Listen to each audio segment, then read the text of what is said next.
All right, so are you ready to take a deep dive? I am.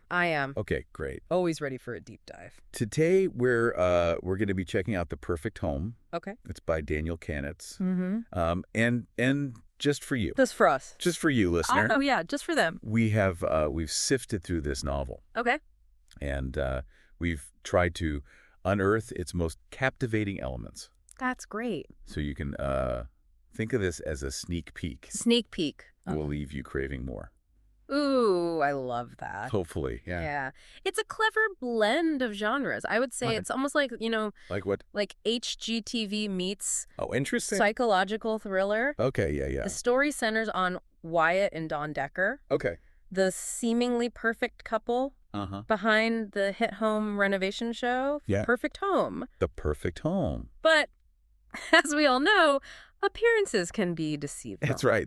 Right. Yeah, for sure. You never know what's going on. It's that contrast, that peek behind the curtain, that immediately hooked me. Oh, okay. You've got Wyatt, this charismatic reality TV star, Right. and Dawn, his quick-witted co-host. They seem to have it all. They do. Right. But beneath the surface, there's this simmering tension.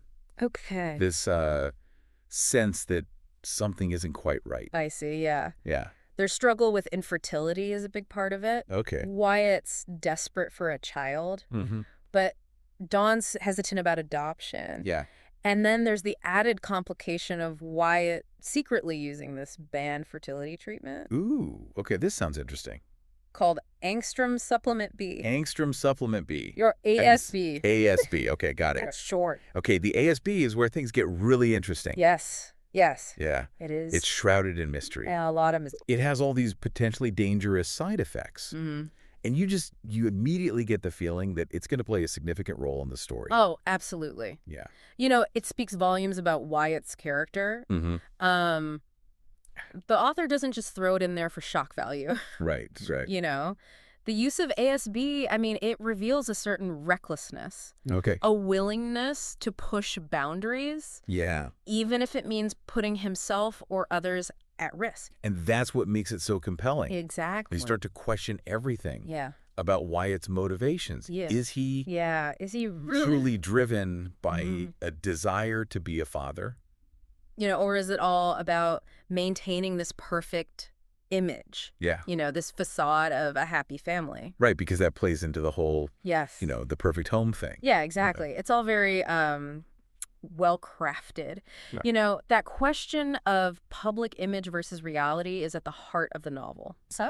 The author skillfully weaves in details about the home renovations that Wyatt is known for, the meticulous crafting of their on-screen personas. Yeah. It's like a commentary on the curated lives we present to the world. Right. Like almost everybody does now. Especially in the age of social media. Yeah. And reality TV. Exactly. Right. It makes you wonder if anyone can truly be perfect. Yeah. Yeah, it does.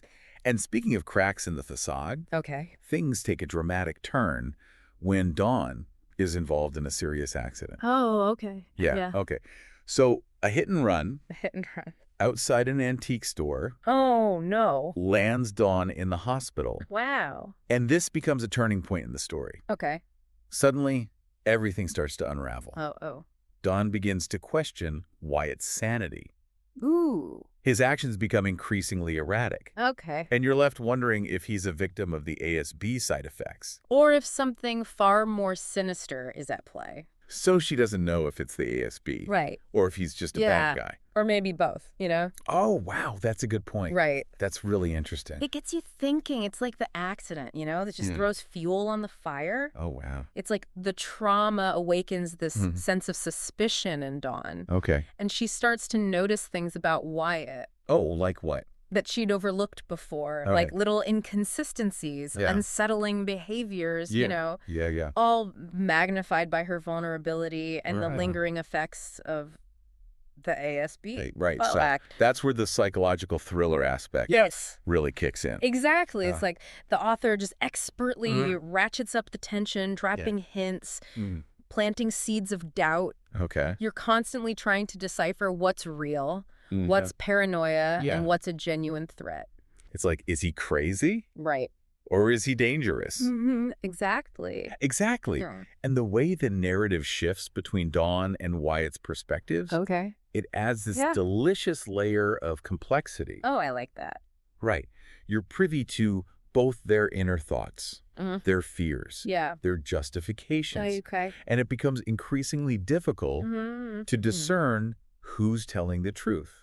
Oh, really? Or if anyone is. Oh, wow. So it's like you don't know who to trust. Exactly. It's like you're trying to solve a puzzle where the pieces keep changing shape. Okay. One moment you're siding with Wyatt, understanding his desperation. Right. The next, you're questioning his every move, fearing for Dawn's safety. Yeah, it sounds like you never get a handle on. Right. Like what's really going on. Exactly. That's what makes this book so captivating. It's not just a whodunit or a straightforward thriller. Right. It's a study of human psychology. Of the masks we wear, the secrets we keep, and the lengths we'll go to protect our carefully constructed realities. Right, because they have this this perfect image that they're trying to protect. Exactly. And then there's the discovery of Wyatt's journal entries.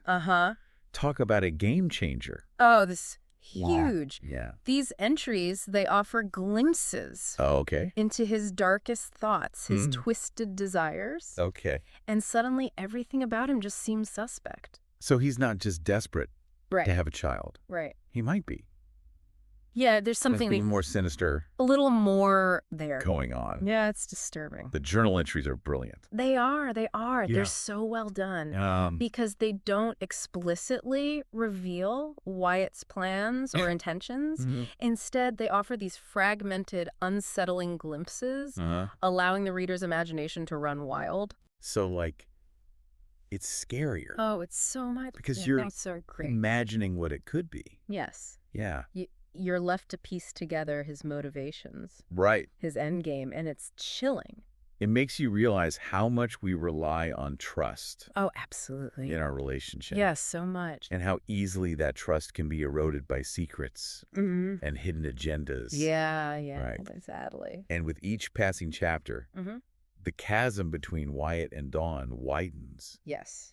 And their once seemingly perfect home is transforming into a battleground I see. of suspicion and fear. It's almost like the house itself becomes a character. Oh, wow. Yeah, that's a good point. You know, it's like this reflection of their deteriorating relationship. Right, because it's the perfect home. Exactly. But it's not. But it's falling apart. Yeah, wow. The book also does a fantastic job of introducing these supporting characters who further complicate the narrative. Okay, like who?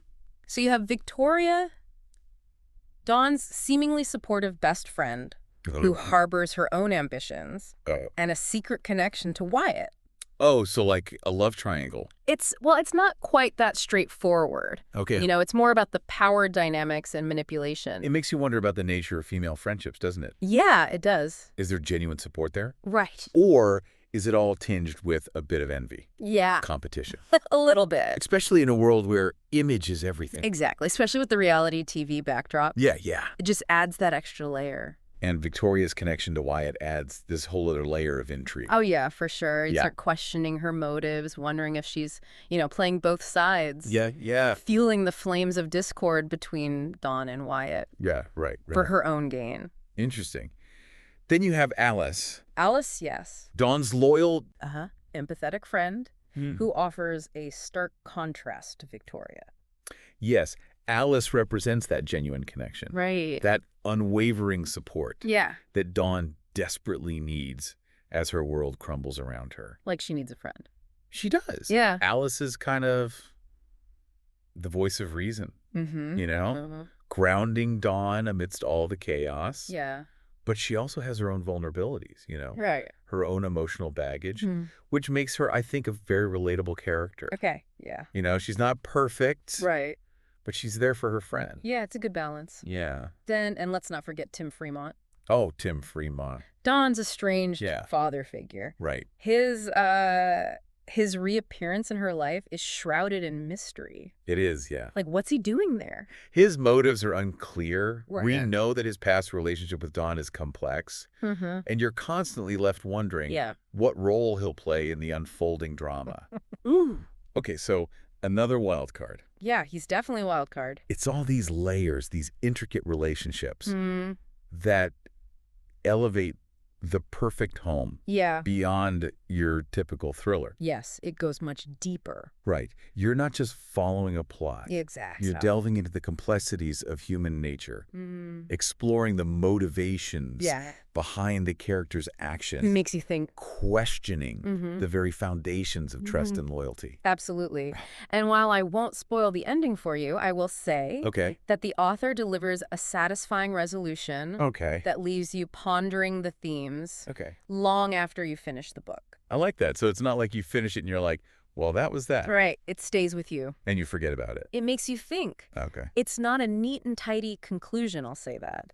But rather, it's a very thought-provoking exploration of the consequences of our choices, the weight of our secrets, and the enduring power of truth. So if you're searching for a gripping read, that will keep you guessing until the very end. Absolutely. The Perfect Home is definitely worth picking up. Yes, highly recommend it. Okay, cool. Yeah. It's a story that will stay with you, challenge your perceptions, and leave you questioning the facades that we all construct in our lives. And maybe it'll even make you think twice about the, curated images we present to the world. Right. Reminding us that perfection is an illusion. Right. Beneath the surface. Uh-huh. We're all a little bit messy. Yeah. A little bit flawed. Right. It's what makes us interesting. And a lot more interesting than we appear. I like that. Yeah. I like that a lot. Yeah. All right. Well, that sounds like a good one. Until next time. Yes. Happy reading. Happy reading. Right.